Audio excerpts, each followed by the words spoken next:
Olá, sétimo ano, tudo bem com vocês? Maravilha, vamos para a atividade de hoje? Bom, quem não enviou as atividades que eu havia pedido da página 55 e 56, estou no aguardo, tá? São as atividades da semana passada, né? Retomando o nosso tema sobre a redondilha métrica, que é algo que nós vamos estudar muito nessa apostila, né, nesse conteúdo referente, quando nós estamos falando de cordel, de literatura de cordel, nós precisamos estudar e entender um pouquinho como que funcionam as rimas, né, de algumas palavras, a métrica de cada verso, de cada estrofe, tá?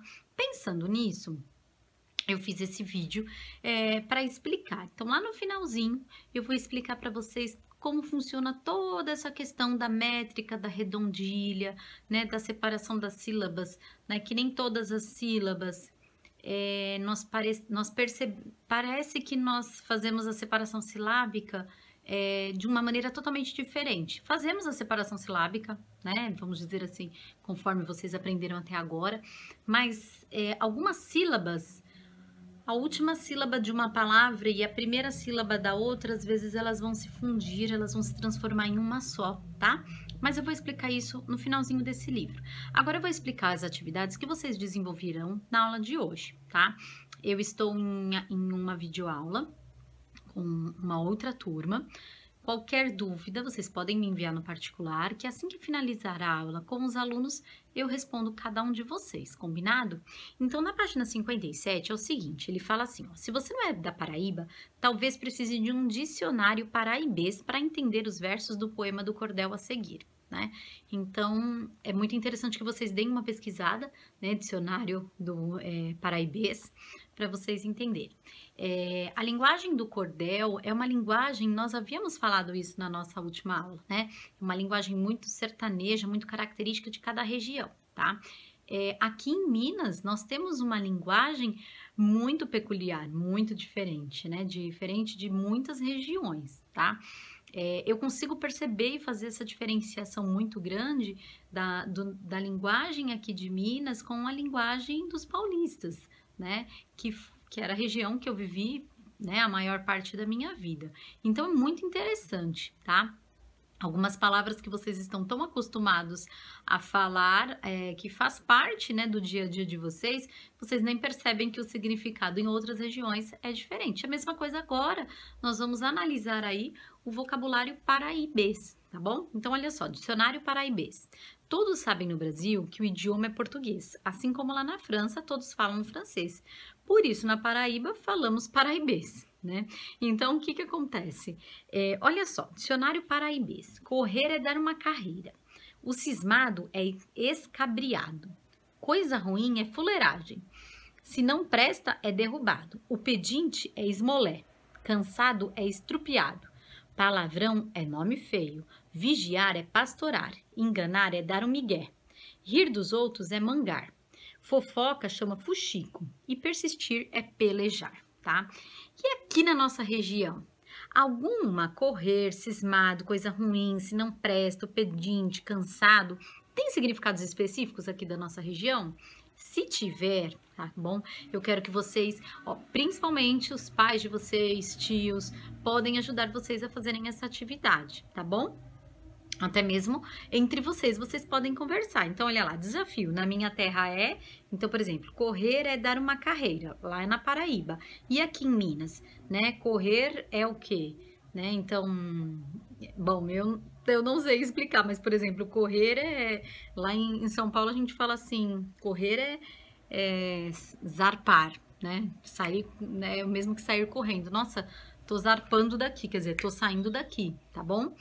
Enfim, tem outras palavras, então eu quero que vocês façam todas essas palavras, procurem, vocês podem conversar entre vocês aqui no nosso grupo de literatura, tá? Perguntar se há algumas questões aí, alguns significados específicos daqui da nossa linguagem, do mineirês, tá? E vão completar. Agora você é o cordelista, 12º exercício. Usando o vocabulário próprio da sua região, complete os versos mantendo o ritmo poético e as rimas. Então, olha lá, zangado é. Então, aqui vocês vão completar como vocês quiserem, tá? Zangado é, a nuca chama, Do bobo diz que é, dar cascudo é, estourar é, dar um pulo é. Então, por exemplo, tem algo que é muito engraçado, por exemplo, arreda. Jamais entenderia que arreda é o mesmo que dar licença, né? Então, logo que eu cheguei aqui em Pedro Leopoldo, fui trabalhar numa escola, e aí eu falava para as crianças, gente, vem para cá, né? Deem licença. Eu falava o nome da criancinha, olha, vamos supor, Maria, dá licença, vem aqui, olha, vem mais, né, para sua direita. Ninguém me ouvia, ninguém, parecia que eu estava falando literalmente, né, uma língua que eles não estavam entendendo mesmo. E eram crianças de 5, 6 anos, né, eram pequenos, então era mais difícil ainda. E eu só estava falando para eles darem licença. Maria, vem para cá, dá licença. E aí uma professora, eis que surge uma professora e grita, arreda! Aí eu falei, meu Deus, para tudo, né? Arreda? Aí eu olhei pra cara dela e eles automaticamente levantaram, tchum, tchum, tchum, tchum, deram licença. Eu falei, gente, arreda. Aí falei pra ela, arreda? Ela falou, arreda daqui. Ah, tá bom, entendi. Então, assim, até hoje já tô um pouco mais tranquila. Mas existem algumas palavras que, gente, pra mim, é novidade. É novidade e pra mim é muito diferente, né? Por exemplo, lá nós falamos, nossa, sério, me conta, não sei o quê. Aqui se fala nu, né? Nó ou nu, quer dizer, é o nossa de lá, é o nó de vocês daqui, né? O nu é quando você fala, meu Deus do céu, né? Aconteceu alguma coisa ou muito especial ou muito grave, tá? Então, meus amores, é isso. Então, essa página aqui é mais tranquila, mas assim, é mais vocês observando aí a linguagem do mineirês, tá? Na página seguinte, nós temos na 58, nós temos um pensadorzinho lá em cima. Ele fala assim, ó, a literatura não existe para ser ou ter utilidade, mas ela é importante fonte de informação. Ajuda a dar asas à imaginação. É alimento para a alma, expressa a cultura, os valores e as tradições dos povos. Faz denúncia social, pois, como já disse Manuel de Barros, é sempre bom usar algumas palavras que ainda não tenham idioma, né? Então, são as linguagens, aí ele diz, são linguagens bem específicas de cada região, tá? E nós temos aqui o ABC do Nordeste flagelado. Ele fala assim, ó, primeiro, ABC, A, B, C, D, E, F, né, do A ao Z, tá? Então, o que nós vamos fazer? Olha só, ai como é duro viver nos estados do Nordeste, quando nosso Pai Celeste não manda nuvem chover. É bem triste a gente ver findar o mês de janeiro e depois findar fevereiro e março e também passar sem o inverno começar no Nordeste brasileiro. Berro o gado impaciente reclamando o verde pasto, desfigurado e arrasto com o olhar de penitente. O fazendeiro descrente um jeito não sabe dar. O sol ardente a queimar e o vento forte soprando. A gente fica pensando que o mundo vai se acabar. Caminhando pelo espaço como os trapos de um lençol, para as bandas do pôr do sol, as nuvens vão em fracasso. Aqui e ali um pedaço vagando, sempre vagando. Quem estiver reparando faz logo a comparação de umas pastas de algodão que vem o vento carregando, né? Então, esse ABC do Nordeste flagelado é um registro de Patativa da Saré, tá? Uma voz do Nordeste, introdução, né, e seleção que foram feitos aí. E ele fala realmente, a gente consegue perceber, quando a gente lê, né, essas três primeiras produções, a gente consegue perceber qual é a verdadeira realidade lá do Nordeste, né? Não é uma realidade tão fácil de se lidar, tá? Mas vamos lá para a próxima página, olha só. Leia o que afirmou o poeta e jornalista Geir Campos. Em arte poética, o ABC designa certo tipo de composição em que as estrofes principiam sucessivamente pelas letras em uma ordem alfabética natural. No Brasil, o ABC é principalmente encontrado na literatura popular, dos cantadores que por esse meio celebram os feitos dos cangaceiros, vidas de santos ou heróis, coisas e fatos marcantes, né? Então, esses nossos cantadores aí, né, da literatura popular, somos nós poetas, né? São os poetas que nós conhecemos e somos nós, estudantes, professores aí da área da literatura, que nós conseguimos perceber e interpretar tudo isso, tá? E aí ele vem aqui uma pergunta bem tranquila. De que trata o ABC do Nordeste flagelado? Bom, pensem um pouquinho, já comentei com vocês, mas dá para reler lá novamente os textos para vocês tirarem aí. B. Após ler as 3 primeiras estrofes do poema, como você imagina a sua continuação? Então, aqui você vai continuar como você imagina aí que seja a letra D, tá? Assinale os efeitos do sentido decorrentes da escolha da forma ABC para versejar. Então, essa forma, né, de versejar com ABC, ela facilita a memorização dos versos, ela fala sobre a seca no Nordeste, aproveitar o encantamento que as pessoas em geral têm pelas letras e pelo alfabeto, cativar os leitores pelo método alfabético, que retoma o início da experiência leitora, enfim. Quais foram o ABC do Flagelado foi escrito dessa forma, mas para despertar, para que efeito de sentido que causou na vida das pessoas, tá? Que causa nos leitores. No ABC do Nordeste Flagelado, o poema apresenta uma lamentação e também descreve um cenário. Resuma-os. Então, qual é o lamento e qual é o cenário? No quadro, vocês vão escrever isso, combinado? E aí, aqui vem falando assim, ó. A palavra telúrica refere-se aos movimentos internos da Terra. Na literatura, a chamada dimensão telúrica diz respeito à influência das forças da natureza no modo de agir das pessoas e dos animais. Em que estrofes você percebe o modo telúrico no poema? Quais das estrofes do A, B, C do Nordeste Flagelado, qual dessas estrofes que você percebe esse modo telúrico, esse modo que está falando da Terra, ok? E aqui do ladinho está o seguinte, ó, leia uma opinião sobre a poesia de Patativa de Assaré. Poesia telúrica, colhida da terra, dos roçados, como se estivesse apanhando feijão, arroz, algodão ou quebrando milho e arrancando batata e mandioca, sua inspiração não é fruto de estudos. Ela germina dentro de si como a semente nas entranhas da terra. Você concorda? Você concorda que a poesia telúrica, colhida da terra, colhida da vivência dos sertanejos, dessas pessoas, desses, vamos dizer assim, desses contadores da terra, ela germina dentro de si, ela germina dentro de cada um? Você concorda com isso? Né?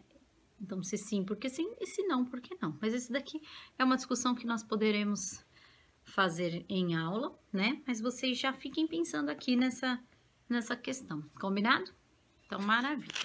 O que eu quero que vocês façam a partir de agora, né? Nós temos aqui na página seguinte, ele fala assim, ó, releia a estrofe para analisar alguns recursos poéticos.